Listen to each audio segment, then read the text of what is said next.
Hey everyone, I've got Andrew Letendre here with me to talk Vita Coco. Andrew and I have been talking for years, and I find this one super interesting because it's not normal, not in my ballpark of it's not in my understanding. But this is Andrew's world, and I think that this is a very interesting business. So we're going to dive into it today. Andrew, how you doing? All right. How about yourself? I'm good. I'm excited to talk Vita Coco. Now you said you've got a Vita Coco drink Yeah, there. in Let's. this in the Yep. spirit of the video. Very Yeah. cool. Very nice. For the viewers who don't know, you and I are on opposite sides of the world. So that Andrew just woke up right now, and normally I told him I'd be having a beer at this time, but in spirit of the video, we're going to be drinking Vita Coco today. So I won't be, but I had a fresh coconut yesterday in the spirit of this meeting as well, and nice. so that's interesting. So because I'm in Bali, coconuts are a big, quite a big industry here, just amongst all the shops, all the cafes. Everyone sells coconuts, but an actual physical coconut, chop off the top, put a straw in, drink out the coconut water inside. Before we jump into Vita Coco as a business and all that type of stuff, have you had a real coconut before, and how does this compare to Vita Coco? I probably have, but I was probably a child. I've only had it, I think, when I was like in the Dominican Republic or something on vacation as a child. So I can't really speak from that front. But what I will say is I do have a handful of Dominican and other Hispanic friends, and who grew up on fresh coconut water, and they say that Vita Coco is pretty much the closest thing that you can get to a fresh cracked coconut. Like prior to Vita Coco, the main thing that you could get in the US was Goya, which is very popular amongst like the Hispanic and Latino community. And he says it's a lot like sweeter, like with added sugars. It's not like real coconut water. And that's pretty much what was on the market up until the time of Vita Coco. Okay, so let's talk some history of Vita Coco. When did they get on the market, and how big are they now, kind of thing? Yeah, so I don't know the exact year. I want to say 2004, maybe he started. The founder, there's plenty of videos if the audience wants to like really dig into this. It's an interesting story about the two founders of the company, though. Pretty much they were out at a bar in New York, met a couple Brazilian girls, and started talking. And I guess his friend and one of these Brazilian girls really hit it off. They ended up flying out to Brazil to meet her or something like that. And I guess they were just talking about, and they're both kind of entrepreneurs, and the lady was saying, "Oh yeah, one thing I hate about America is that you can't get fresh coconut water." And then they're like, "Oh hey, this could be a big market for us," and the rest is history. And yeah, now they're well over I think they're like a $1.5 billion company right now. Yeah. Okay. So that's market cap 1.5 Yeah, billion. So yeah. Okay. This is getting some serious size about it. Yeah. Coconuts. It's big business here. I'm in Indonesia, but Southeast Asia as a whole, coconuts are everywhere. Like it is part of the drinking culture here. Like I would say, anyone who does any sort of exercise is going for a coconut after they sort of finish the gym. Or I play a lot of paddle tennis, and everyone is drinking a coconut after paddle tennis. So it is refreshing. So for those out there who haven't really got into the coconut world, it is an entire niche segment that is the coconut itself. The coconut water is not, it's not that sweet. Like if I'm talking about a fresh one, but it's quite refreshing. So it's not like, you can't really compare it to like an energy drink, or you can't really compare it to a juice. I guess it's probably closer to like a flavored water, but it's quite, I don't know. Anyway, it's refreshing. It's cool. I'm glad that it's obviously big in the equatorial countries of the world, so that's where it grows naturally. So the Brazils, the Caribbeans, I assume, like Indonesia, Sri Lanka, Thailand, stuff like that. yeah. So my buddy who I work with, we work on the same crew, and so we see each other every day. And so I pick his brain about coconut water and stuff because I was looking into this company, and he says where he's from, like where he grew up, they drink coconut water more than water because it's actually, you can trust it's sanitary. You know, if you crack open a coconut and you drink the water, it's actually sanitary, where a lot of their water out in the Dominican just is and it's very difficult to get the water, you know, so it's not sanitary and it's difficult to get. So what originally, like, I found interesting about Vita Coco is because obviously for us over here in the United States, most of us don't grow up on it, but for many of these other cultures, there's already a strong demand because, like, in many of these different countries, coconut water is far more popular than water itself, which is crazy to think about. So America being, you know, one of the one of the largest immigrant inclusive countries, there's obviously a very large market for this, with already just the immigrants that come over here between Asia, Hispanic, Latino community, and then also plenty of room to expand by introducing it to, you know, white people as well. Well, that's right. Well, I'm from Australia. We didn't have coconuts growing up, but I am now drinking coconuts quite regularly. So I would be someone who now has a taste for it, who I'm like, oh yeah, that actually does quench my thirst. If I was in America or in another country and I saw Vita Coco, that would now becomes a viable option for me to buy as a drink, because I have had that coconut experience already. So it's sort of like, it's a new category in its own right in the drinks world. And I think, well, it's not new. It's been around, like you said, for nearly 20 years, but we'll jump into some of the details. And it's like, I've got a mess. We've gone back and forwards on WhatsApp so many times, and I've got like notes that I've taken from our communication to share. So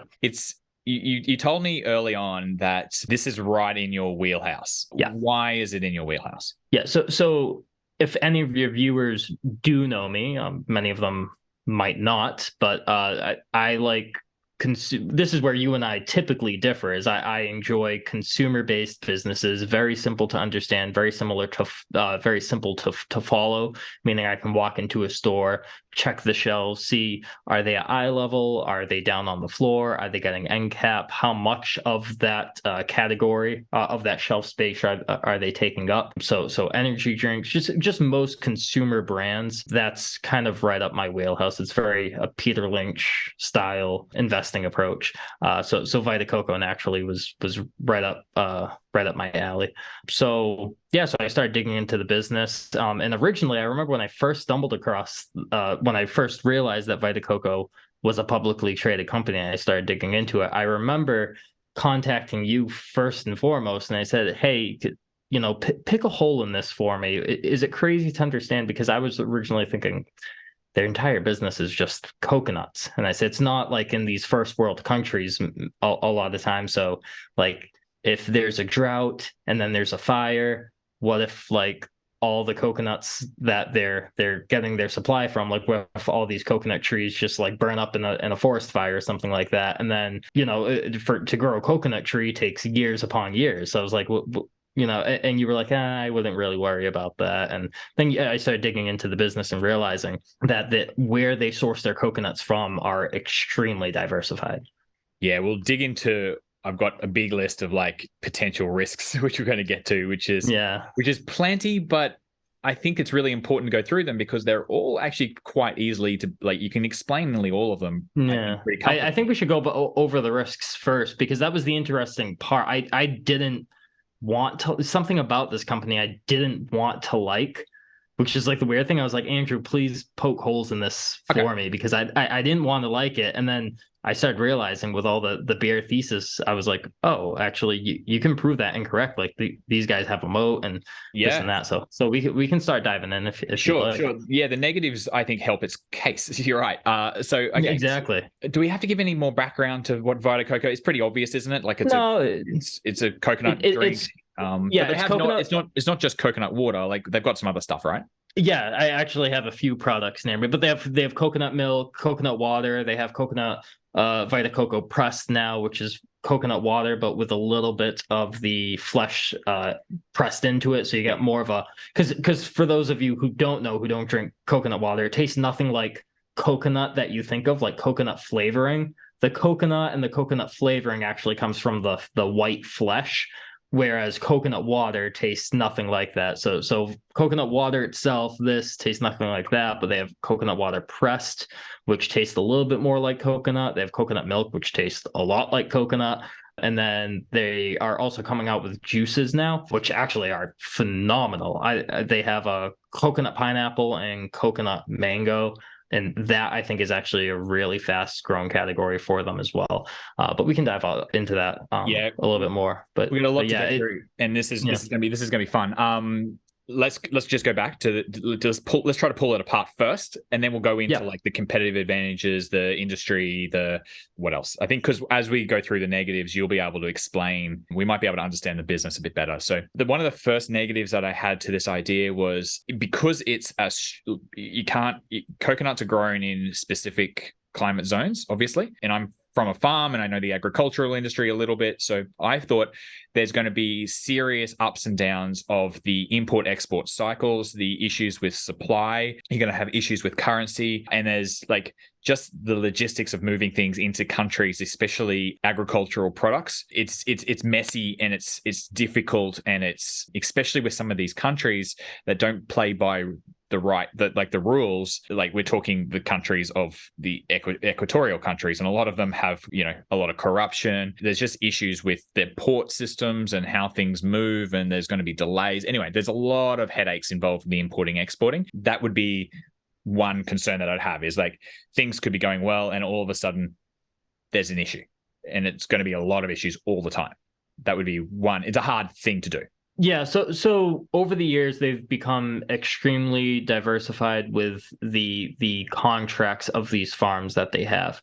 But what's interesting is that, and we'll get more into this as well in a little bit, but they have supply chain agreements. So a lot of these, so like you said, coconuts are often sourced from very, very small family farms. That's typically what happens.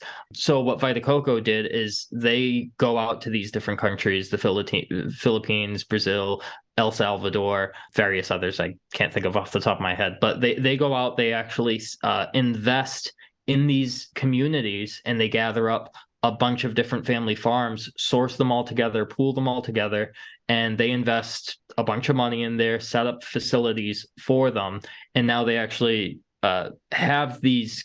Now, Vita Coco doesn't own it, but what they get in return is they get a long-term exclusive agreement with these manufacturers now, and so trying to think of how to phrase this really. This would have been a headache to start. Oh man, like, because I'm thinking about here in Indonesia, and I'm trying to think of how do you get all these like farmers together and then do it one time, coordinate all that, get the communities on board. Like, yeah, you're providing work, and like what would be happening in a lot of these places is the coconuts grew just naturally wild, right? So like it's free money for anybody who feels like going out and collecting the coconuts and bringing it to a facility and getting paid for it. Like it's free. They don't have to, like, there's naturally already growing around before you have to plant farms of these coconut trees. So I guess starting would be okay, but like, man, those early days must have been brutal, because they would have had so much location risk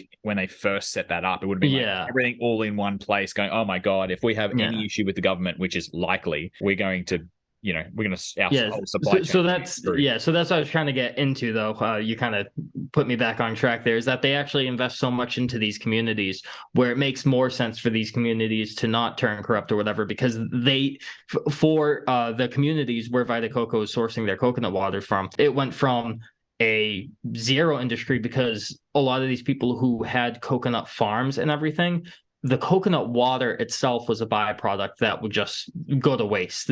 And they literally, the founder, Mike, talks about how when he went and he goes, I want to buy the coconut water off you, they literally laughed at him. They're like, no one wants to buy coconut water. They want to buy the actual coconut flesh or whatever. So he went in, set up manufacturers, they pool all of their resources together. And now the coconut water industry itself is the gold mine for a lot of these communities. And so it makes no sense for them to not supply the coconut water to Vita Coco. And Vita Coco reinvests into these communities as well by setting up schools and everything. So they kind of take almost like a philanthropic approach to these communities. So it's almost like a scaled economy shared almost where everyone's benefiting. So Vita Coco benefits because they get long-term supply agreements, which by the way I looked into, and they are 5 years exclusive, and then another 5 years that Vita Coco it's a call option for Vita Coco. So essentially 10 years for Vita Coco. And then every time that they go into an exclusive agreement, it's 5 years on top of that. So they're already going on, many of these are going on 15 years. And it makes no sense for these manufacturers to not re-up their contract with Vita Coco. So, but yeah, these communities benefit a lot from the business going through Vita Coco. Yeah. And I would imagine that there's this bit of a like getting to scale is really important here, because like doing one is fine, but then like a change of government might happen and something goes wrong in that little community. But if once you've got multiple communities all over the world, multiple facilities doing this, you distribute the risk a little bit too. So that's how I would see it. And that's why if this was a startup, I'd be going nowhere near it.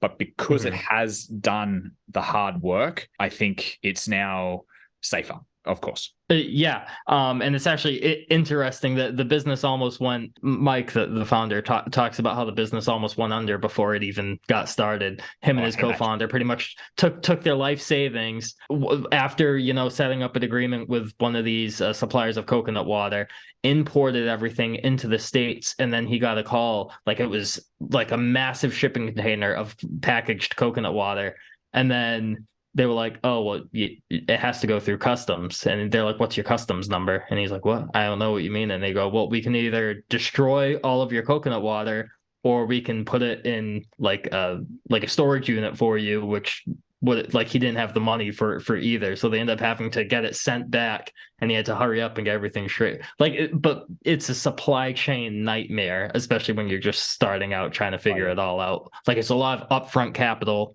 and then you have to wait and then try selling everything, and just getting all of these natural resources, and also trying to get coconut water where it doesn't go bad after like a day or whatever, so they actually have a specific way of essentially making the coconut water shelf stable, and that was actually developed by Vita Coco.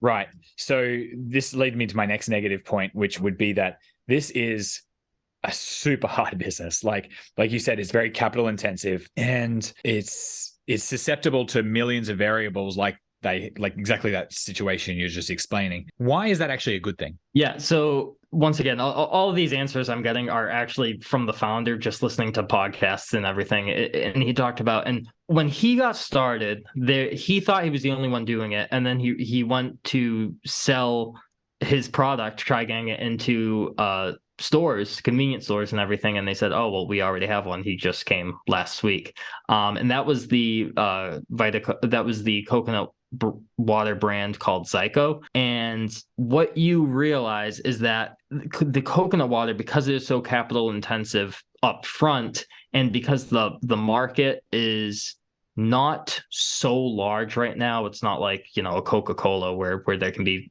various different like, it's not like soda or anything like that. It's relatively a niche market. There's the margins are so small where it kills off competitors. Like there's a survival of the fittest, and pretty much it's winner takes all. And so they thought they were done. Zyco ended up scaling up, selling themselves off to Coca-Cola. Coca-Cola actually bought them out, and then realized it's a supply chain nightmare, and the risk reward just isn't there. They actually killed the brand, actually sold it back to the founder. But by that time, that gave Vita Coco all the room to run, gain all the market share.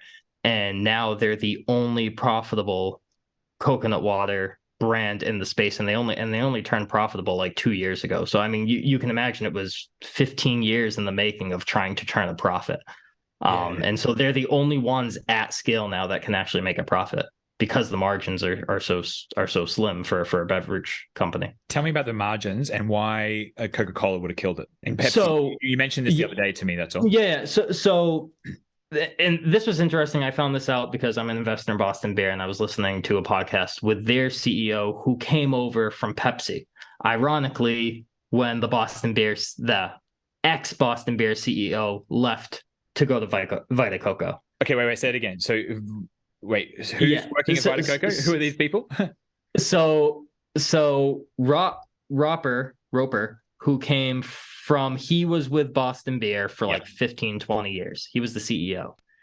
He left Boston Beer to come to Vita Coco in like 2017, 2018. Why? At that, just to start something new. Like, I think he was just ready for change. Like I say, he was at Boston Beer for like 20 years or something. Sure. And then a manager from Pepsi, Dave Berwick, came over to be the CEO of Boston Beer.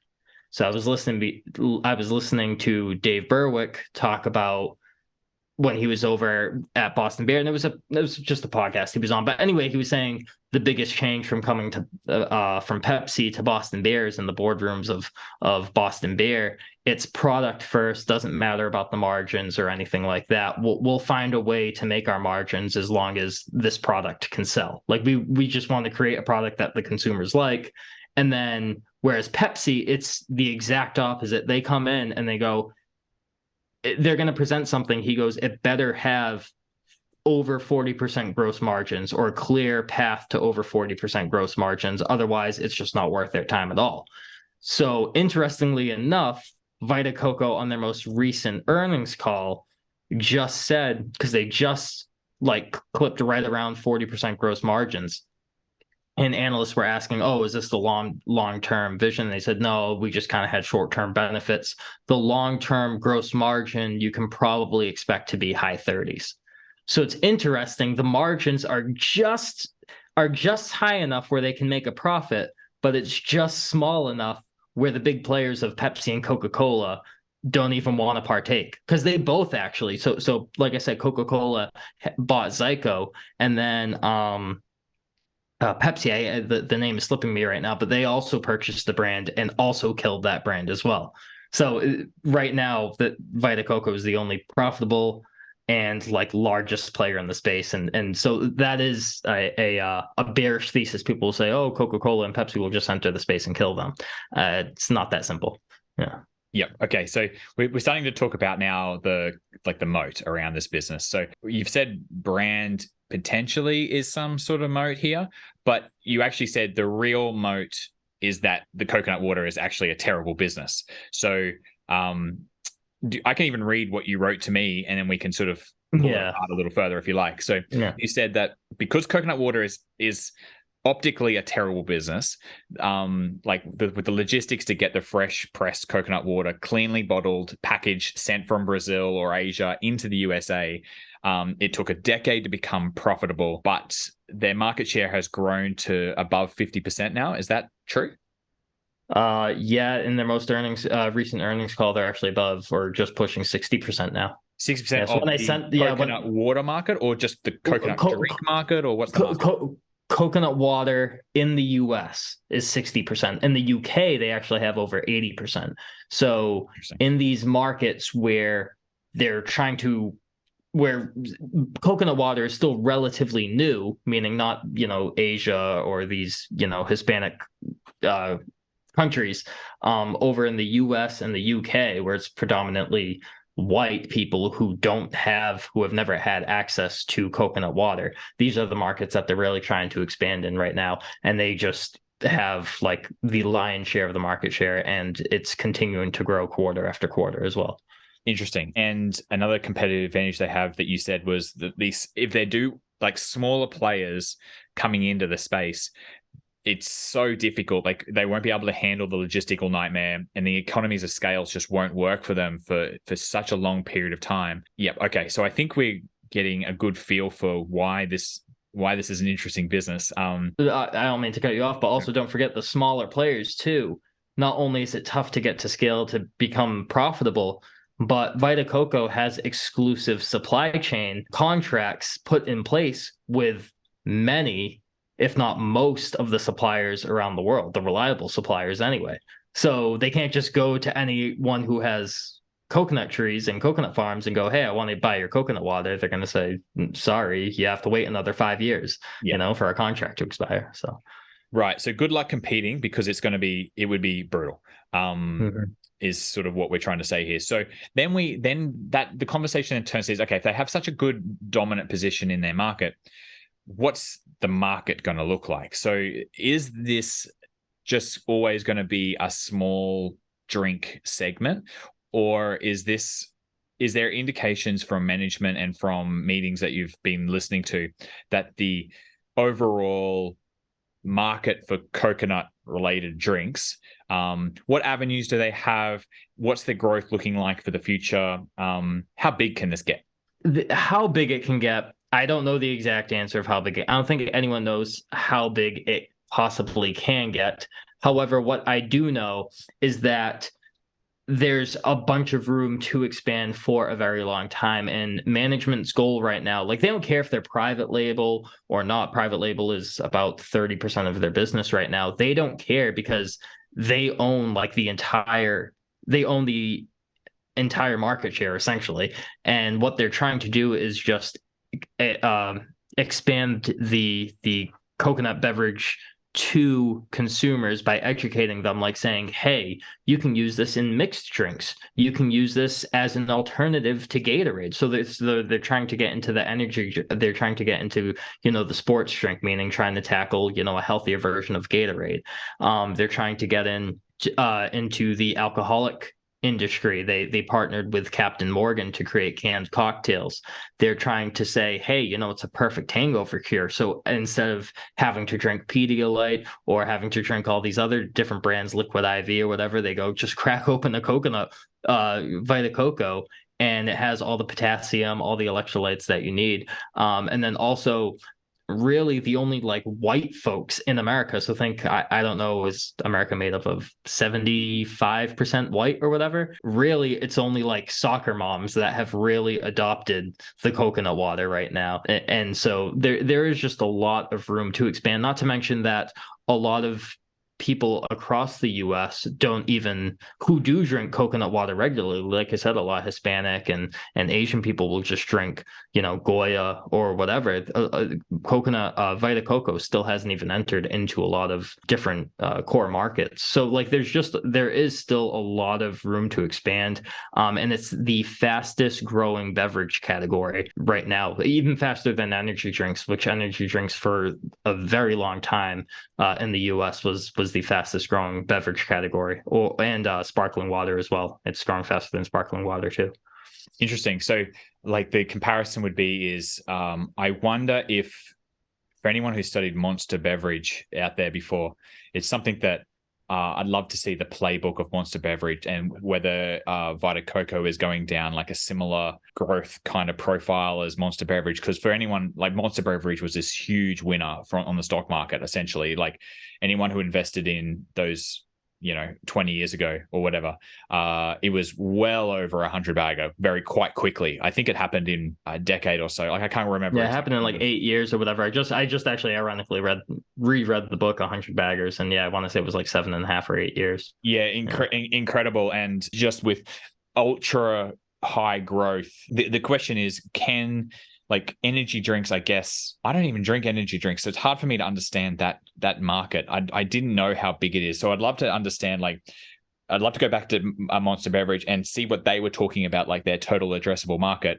and say, we think, the total addressable market is X big, and whether that actually was actually true. Was it actually about that big? And be interesting to see. I can understand Vita. So how fast are Vita Coco growing? Like, what are their numbers looking like? It's between 15 and 20% right now, which doesn't sound like, I know for young growth companies, like you want 40-50% or whatever, but it's continuous year after year. So it almost has the characteristics of a compounder as well. And their main goal right now is just to expand the market. So really, yes, they're taking market share every year, but it's also how quickly can they expand the market. And it really, the question is how far along that S curve are they? Are they at the base of the S curve? So then it might go 15 to 16 to 17 to 18 to 20, if it really catches on a lot. My experience, like most people who I talk to don't even know about coconut water and don't really drink it. So just doing a basic scuttlebutt approach just in my area, which is really, I live in New England in the United States, which is where Vita Coco was founded. So, I mean, if anyone is going to know about coconut water and everything, it's going to be this area. And still, just a lot of folks don't even know. It's such a small area of the beverage aisles. It's very much a small area, and they're buried into, like I said, the Goya section or whatever, where if anyone in the United States knows, if you're walking around and then you're going to see Goya is put in specifically like Hispanic aisles or whatever. So it's not even like in the typical beverage aisle. So you'll have other beverage aisles which have your sodas and your energy drinks and your waters. And then there's a whole separate aisle for just Hispanic and Oriental different products, and that's where Vita Coco is right now. So it's interesting just kind of to see how this is all going to develop. But yeah, I think it's really early in the adoption of that S curve right now. Cool. And some of the numbers some of the stuff looks like this from a financials point of view. They're sitting on a lot of cash. They don't have any debt. That 100 million in cash, no debt. Yeah. Yep. The growth has been quite consistent and solid. They've been able to, they're turning a profit now, and that profit is growing because they've kind of hit that scaled economy that they can access. They're able to, get to a point now, finally, after decades of hustling along, they've got to this point. Very cool. The founder is still a majority shareholder, and he's active day to day. You said the CEO is the ex-CEO of Boston Beer, who, for those my favorite company, which is your favorite company. And I've read the book by what's the ex-CEO? Jim Cook, the founder. Yeah. Very, very interesting story. The beverage industry as a whole is obviously very lucrative. You've got the Pepsis and Coca-Colas of the world, the monster beverages, to set interesting examples of what's possible from a return as a shareholder point of view. Yeah, it was very rock solid on a lot of those things. You've got the CFO at the moment is, you said, like one of the guys who helped Pepsi scale in the 2000s. So it feels like the management team are the right people running the ship. Like, I wonder what their marketing angle is going to be, because it feels like a bit of a marketing exercise. Like, right, they've got this product that people like in a corner of the market, but can they go mass awareness? Can they get to the general population in a big way? That's the question right now. Yeah, that's the question right now, because if you apply a valuation, they're certainly not cheap right now. They're trading at like 30 times next year's earnings or something. So they're certainly not cheap. However, it really is how big can they grow to? How early along this adoption curve are they? Because if you do end up having yourself, I don't want to say it's going to be a 100-bagger, but it does have the early characteristics of a 100-bagger. Now, at a $1.5 billion market cap, I'd be a little skeptical of that. But if you just look earlier back in this year, they're up 150%. So, I mean, you were well under a $1 billion market cap just less than 12 months ago. Because it's a smaller business, a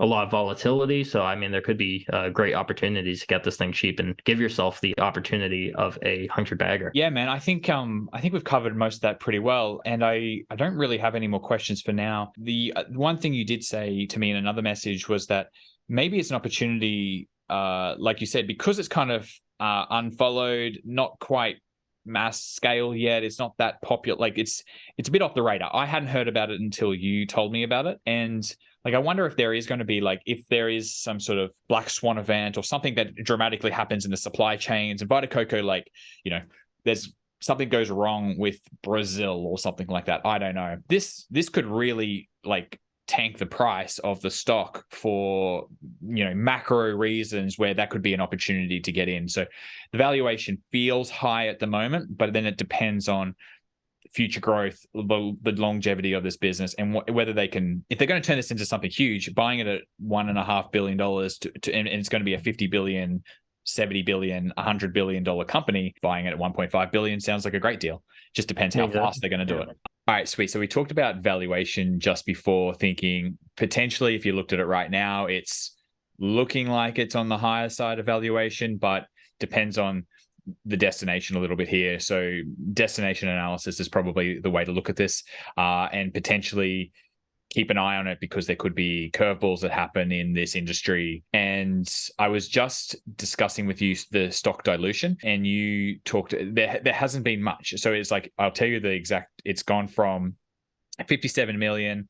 Then it went down to 54 for whatever reason. Now it's back to 57 over the past 4 years. So that's essentially no change to the overall stock, but it's fluctuating, which means there's something going on here. So you're saying that it's probably options related. Can maybe explain the remuneration and stuff? Yeah, I'll be honest, I haven't dug into the specifics on that just because it's nothing. I mean, a small fluctuation like that isn't cause for concern, but I did look into management's pay package. And I suspected it would be relatively fair because if they're keeping the same culture from the Boston Bear Company, I mean, they're very fair, very friendly to shareholders. So I looked into it, and what I found was when the CEO, Martin Roper first came on, it was 500,000, which is a $500,000 base salary, and then a $500,000 cash bonus if he hit certain performance metrics, and then also $500,000 in stock options. Now, it's also important to note that he is the second, meaning the CEO is the second largest individual shareholder behind the founder, Michael. The two largest shareholders are Red Bull China, and it's where they got their capital from years ago before they even went public. But the two largest individual shareholders are the CEO and the founder. And the pay package bumps up for the CEO anyway, bumps up to 750, which means $750,000 salary, $750,000 cash bonus potential, and then another 750 in potential stock options. And these metrics, it says the specific wording, if you look into the SEC filings, the specific wording is performance metrics set forth by the chairman and the board. And the chairman is the founder, and then obviously the board. But it doesn't say the specifics. But on the most recent earnings call, he hinted, meaning Martin, the CEO, hinted that or at least one of the performance metrics that he has to hit is gaining market share on the branded product, meaning Vita Coco has to gain market share in order for him to get his bonuses. So I think that completely aligns with shareholders. It's not like, short-term EBITDA metrics or anything like that. Yeah, it's not egregious either. So like at the moment being 500K as a base salary is, that's not crazy. He's a CEO of a publicly listed company, $1 billion company. To get 500K as a salary is not very high. Yeah, exactly. Yeah, it's pretty low, really. Okay, yeah. So you've mentioned to me before that there was a recent bear report that came out, and you sort of wanted to touch on that. Yeah, well, so it wasn't necessarily a bear report. It was a research report put out, but the conclusion was a bearish stance. Essentially summing it up was saying that they fear that Vita Coco is essentially just a commodity-based business, meaning it's no different than walking into a grocery store and buying milk. You're going to go with the lowest cost option most of the time. Like I do. I'll go with the white label option most of the time. If I have the option between, great value or hood, when it's the exact same thing, but great value is half the price, I'm just going to buy great value milk, So that's the theory, and the proof is in the pudding. You can't be a commodity industry if that industry is growing and your branded product is gaining market share year in, year out. Like that doesn't make any sense. It can't be, they're going to lose customers because it's just a commodity-based business and people are going to pay for the lowest priced product. That doesn't make any sense because Vita Coco, if you walk into a grocery store, is actually the highest priced coconut water, and yet they're still continuing to gain market share. So there's clearly a brand strength. There's clearly a brand moat there, similar to Coca-Cola, where I can buy or Dr. Pepper, right? I could buy Dr. Thunder or I can buy Dr. Pepper for a few dollars more per container, and obviously I'm going to buy Dr. Pepper, so it is the exact same thing. Yeah, there's a taste issue with coconut water too. And like there is That's what my friend says. there is Yeah, a quality thing. Yeah, I can yeah. understand. Like I can get even just here when I'm drinking fresh coconuts, a little bit of an aged coconut is going to taste nowhere near as good as a fresh young coconut. So there is quality, consistency, like things there as well. So I haven't tried Vita Coco, so I wouldn't be able to compare it. But I'm assuming if it's gaining market share, that's a very good sign. The numbers. Yeah, it has the lowest amount of sugar too, so it's less than 1 gram. And people say, "Oh, well, you claim no added sugar. Why is that?" They say, "Well, we have to add a slight bit of sugar, and that is for quality control." So it's very similar. So if anyone's familiar with the orange juice industry, for example, there's a reason why Tropicana orange juice tastes so damn good. I mean, other than obviously they have a bunch of added sugar, but oranges from Florida and Brazil have a far superior taste, a far sweeter taste than oranges from, say, California, right? So it does matter where you source your product from. And so that's the exact same thing. Vita Coco goes to places where the coconuts are naturally good, but to also from one farm to another, even if they're sourced in the exact same location, like you said, there is if these coconuts are, say, a few months more ripe than these coconuts or whatever, they blend them all into a batch, and then they add, for quality control, they add just a slight bit of sugar, which is less than 1 gram per serving. So if you actually look on their nutrition facts, it says like 0% added sugar because it's so small. Yeah. Yeah, my rule of thumb is you don't want to go anything over 4 grams per serve. So as long as they're under 4 grams, it should be, for the health conscious person, it should be okay. It has more than that, but it's all natural sugar. Total sugar is 13 grams, 13 grams. So. Okay, that's because it's a coconut, obviously. It's got it's coconut. Yeah. So I mean it has, but that's natural sugar. That's not added. Yeah. Vita Coco have a private label part of their business, and they've had it for forever. Mm-hmm. Why do you think they bother with private label when they're essentially creating extra competition against their own brand?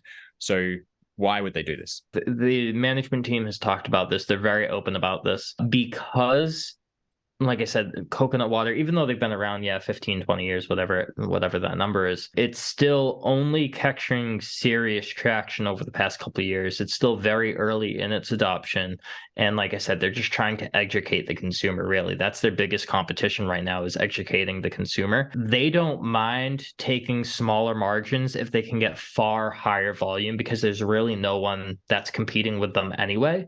They're essentially competing with themselves in that scenario. So they want to get in front of as many consumers as possible. So how do you do that? You get into Costco, you get into Sam's Club, BJ's, Walmart, right? You get into all of these people that have very large private label offerings. But if you go in, you get the private label, which is Vita Coco on the back end, and then you get Vita Coco placed right next to it. A lot of times they won't even take your product in if you won't agree to have a private label offering with them. So if they want to get into Costco, for example, well, yeah, we'll take your Vita Coco product, but we also want a white label offering.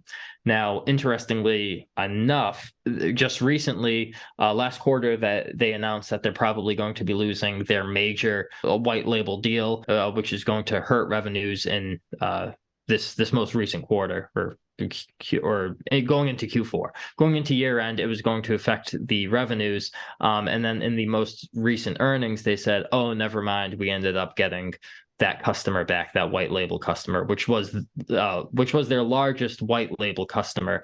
So, I mean, if you just look at the different companies, everyone's pretty much assuming that it was Costco. And for those of you who are familiar with Costco, you know that they don't really budge on their prices that much. So the one of the analysts asked on the call, they said, well, was this, did you guys accept lower margins, or did the customer reach back out to you, ergo Costco? Did they reach back out to you and change their offer? And the management team on the call said, no, we did not change our margins. our margin structure, meaning that presumably Costco, but whoever the customer was, said, no, we don't, we're not going to accept that margin structure. We want lower prices. So they said, we're going to terminate this contract. They went looking elsewhere. No one else has can give the volume and the quality that, presumably whoever this customer is looking for. And then so they went right back to Vita Coco and then said, yeah, you know what, never mind. We'll accept that margin structure that you guys have laid out. So once again, kind of going back to the moat, I think the proof is in the pudding. No one else has the scale that Vita Coco has right now, and they pretty much own the entire industry, but they don't mind accepting the white label because they go, we just want to get in front of as many faces as possible. We're still continuing to gain market share because even if you start with a private label, I think their concept is, so let's say I start with Great Value or whatever the private label would be. Then I go, hey, this coconut water is pretty good. I'm going to try Vita Coco. And then people just build that brand strength with Vita Coco anyway. So I don't think they really care where the customer comes from because they know in the end they're going to end up with Vita Coco anyway. So yeah. And that's a very long-term play because they grow that category. You've got to imagine the pushback would be why wouldn't Pepsi and Coke eventually see this as a growing market and then try to compete themselves? The issue is because it's super hard to start, and like even for Pepsi and Coke being the gigantic beasts that they are, like this is going to be it's still a logistical nightmare even for them. So maybe Vita Coco is a target for them rather than them trying to build their own thing. But there is some sort of risk there that they could just, you know what, let's burn $10 billion chasing this and see whether we can put, we can do it. It'd be interesting. I think what's interesting, Warren Buffett said, if you gave him all the money in the world, this was when I believe he was talking about Coca-Cola. Please, someone in the comments correct me if I'm wrong, but I believe he was talking about Coca-Cola when he said, if you gave me all the money in the world to start a company to compete with Coca-Cola, like it doesn't matter how much capital I would. It has so much mind share where it would be impossible to uproot them. I mean, the same applies for Pepsi nowadays too.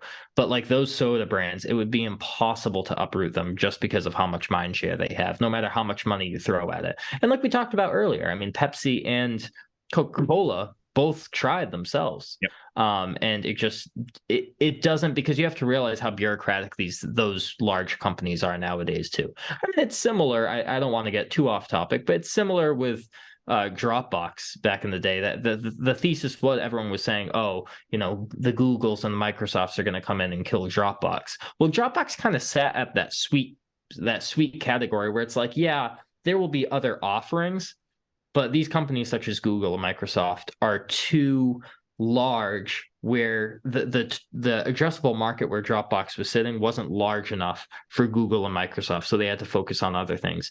It's almost the same thing with the coconut water industry right now. It's like they could throw a product at it, and they both tried, but ultimately the total addressable market as it sits right now is far too small, and the margins are far too low, and it's way too much of a headache. So they're like, why are we going to continue to invest money in this? It doesn't matter to us. Whereas Vita Coco, on the other hand, that's like virtually 100% of their revenues comes from this. So they're like, yeah, if we can continue to grow at 15-20% per year, we're going to continue to do it, because they're starting at a much smaller base. They're not bureaucratic,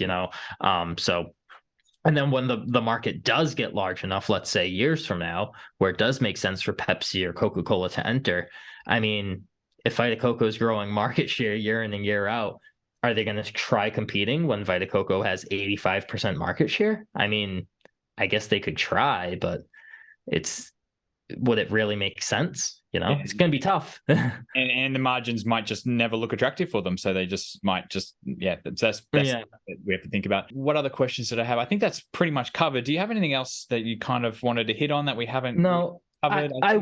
I will say for I know I talk bullish about the company all the time and everything. And I've tried at least to debunk all of the negative sentiment around Vita Coco? Well, there's an obvious risk, but more so short term, but that would be fuel costs, shipping costs, freight costs, which is why their margins are a lot higher this year than they were last year. But that would more so be kind of short term, natural cyclicality to that. The main thing that I'm actually focusing on right now is, ironically, I speak so highly of management, but I am worried a little bit about the founder. Now, what's interesting about that, and I'm not worried per se because Martin Roper, I think that's why Martin is there. He has like a solid head on his shoulder. He knows how to stay the course. But if you listen to the founder, Michael, but he's naturally an entrepreneur, so he's constantly trying to think of the next big thing, and he's talking about potentially acquiring different brands, he may be merging with other companies, and he wants to start like healthy, like isotonic protein drinks. And they actually tried, you can look like on their investor presentations, they actually have like 6 different brands that's not core to the Vita Coco. Like they have Ever and Ever, which is a bottled water brand, which is a complete flop. They have Power Lift, which, like I said, that's kind of been a complete flop. They try getting like a healthy energy drink. That's kind of been a complete flop. So I would say just losing focus and trying to acquire different brands could get them in a similar situation, say, different category, but something like PayPal, where PayPal is kind of over the past few years went away from their core aspect, and obviously that has not worked that well for them. I'm not too worried about it though with Vita Coco because of Martin Roper. I mean, I think once he came in, they actually kind of cut the investments in all those other brands that kind of died. So he knows what he's doing, but it's just that founder, which I appreciate. It's kind of a double-edged sword because you want the founder to constantly trying to think of like the next best thing. He's naturally an entrepreneur, he's energized. That's good, but you also have to make sure like, hey, you guys have a gold mine right now with this coconut water thing. If you're going to innovate within the coconut water space, because it's still just a very, very niche category right now. If this becomes, completely saturated down the line or whatever, maybe start expanding. But right now, you guys are sitting on a gold mine, so just don't ruin it. That's the one thing I'm actually focused on, which no one really is talking about. If you look up any bear thesis on the company, no one's talking about that. But that, I would say, is the prime risk to the company, in my opinion. Interesting that the founder could, get distracted with other things. That's a very interesting one. The cash that they're generating now that they've turned profit, where are they putting most of it to work? Like, what are they doing? What's their priority? Just sales, marketing. That's pretty much it. I mean, it's basically $1 in the door, spend it on marketing, try getting your product in front of as many faces right now. They are doing some, like I said, some slight innovation in different products, but it's pretty much just back in sales and marketing, which I mean is a very basic playbook for a company of this size. And they did also just announce $100 million. Was it $100 million? They announced a pretty large share repurchase program. It might be 80 million or something like that. And that was also one of the analysts asked a question on the earnings call, and because right now I'm like, I mean, optically your stock is pretty expensive. I think you guys have better ways to invest your money than buying back stock this early. And they said they don't have any intentions of buying back stock right now, but it's an alternative where, let's say, the stock does get stupid cheap or whatever, they have options to put their cash to work. So that's good. The buyback, but they're not actually buying back shares. Correct. It's just approved, and it just gave them an option. They're saying, look, we have plenty of room to invest within our business right now. But if, for whatever reason, like last year, our stock was extremely cheap, if it does get extremely cheap again, we can buy it back. Yeah. Yep, okay. You can't buy back your stock without an authorization to do so. So That's fair. Okay, that's fine. I would be concerned if that would be a red flag if they were buying back stock at prices that you were like, wait, it's too expensive. This is poor use of capital. So it sounds like they've got, as long as they're pouring it into growing the market, that seems to be the right the right way to go. So, okay, so is that something that they're the things you're monitoring, is whether the founder's going to go and waste money on stupid stuff? You're going to, like I said, I do have faith in Martin because I'm very familiar with him by following the Boston Beer Company for so long. So he had a very good track record there. And Jim Cook, if you look at Jim Cook, he likes to try things out of left field too. Yeah. Just they have a very good track record of staying the course. Like if it doesn't sell, it doesn't sell. Move on to the next thing. Yeah. I'm just saying I'm not too worried about it, but it is floating in the back of my mind. Yeah, sure. Now, good one. That's a great way to finish for people who are going to follow this along, because I'm assuming there's going to be some people out there who have had Vita Coco before and they probably didn't know it was a public company, and now it become very interesting. And anyone who studied Monster Beverage would also be potentially very fascinated by, is this a story that could be repeated again? Because that could be massive returns from an investment point of view. So I understand why you found it, and it's cool that you had the background in Boston beer, and therefore it's and some of those Boston beer people are now in Vita Coco. Is really, I can see why it's right up your alley. Yeah, their boards are actually their boards are kind of intertwined as well, which I kind of found a little interesting. And in an interview, Michael says some of the best advice he ever got, which blew my mind. I was like, oh, this makes a lot of sense why your companies run so similar to Boston Beer. He's like, oh, some of the best advice I got was from Jim Cook, which was the founder of Boston Beer. And I'm like, oh, okay, that's why your playbook is so similar. And if anyone is curious, go look into Boston Beer. They've had a phenomenal track record for the past 30 somewhat years. So I'm hoping Vita Coco follows a similar track. So thanks, mate. Thanks for your time. Vita Coco is very interesting. You're the expert on it in my eyes. So, yeah, still learning. Yeah, very cool.